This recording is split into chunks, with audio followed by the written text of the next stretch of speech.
Hi, and welcome to Chalk Creek Riding Outfit and Running Club Studio. Well, I'll be reading to you from my second novel, The Last Disruptor. It's a bit of a departure from my first. My first book was a general lit contemporary novel for adults, and this one is science fiction, and it's for middle grade and they're adults. I will say this, one of the things that kind of surprises me about the book, and I've gotten this compliment, or I guess it's a compliment, but a couple people have told me that science fiction really isn't their thing, but they read my book, and they said, one person said, "I'm not sure I liked your book, but I couldn't put it down, and I loved the kids." So the story is about kids.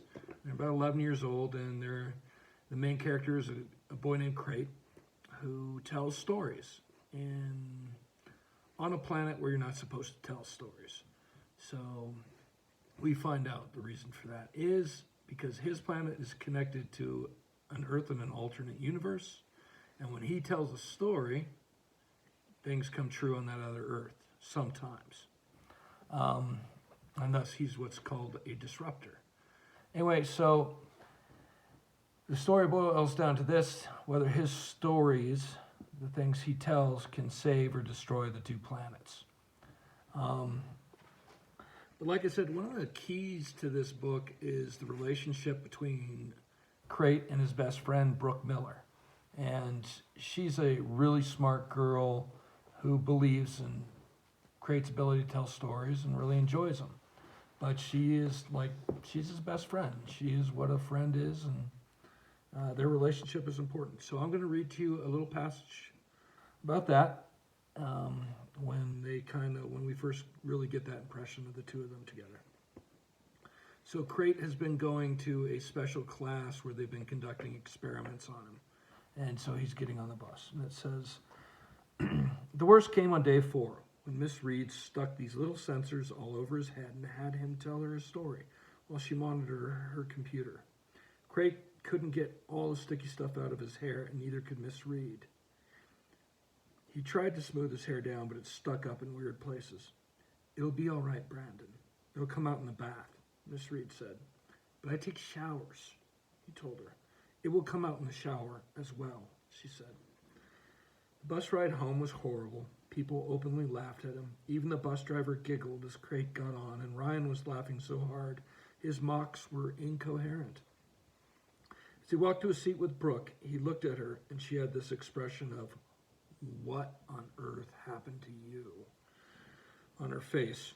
Crate couldn't take it, so he just kept walking and sat in the unoccupied seat at the back of the bus by himself.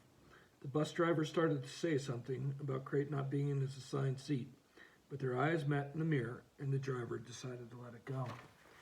It seemed like it took forever to get to his bus stop. When it finally did, he quickly walked down the aisle of the bus and got off.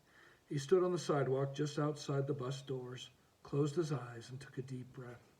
That's when Brooke crashed into him, almost knocking him over. Sorry, she said. "Are you okay? What are you doing?" "Hey, Brooke, this isn't your stop," the bus driver called out. "It's okay. Crate's mom is babysitting me. I have a note here somewhere. Just wait." "Don't go yet. I'll find it." She opened her backpack and started digging through the pages in her folders. "Now, where is it? No, that's not it. See, that's just a spelling test. Oh, here's my math homework. Still not it. Oh, here it is. No, that's not it either. I know it's here. Just hang on a bit. I'm sorry. I'm making the other children late. I hope your boss doesn't call to find out why you're behind schedule. I'm sure it's in here. I'll find it." "Oh, never mind, Brooke. It's okay. You're a good kid," the driver said and closed the door. "What are you doing?" Crate asked as the bus drove away. "Being a friend, of course," Brooke said matter-of-factly. Crate realized he was pursing his lips just like Miss Reed did so often.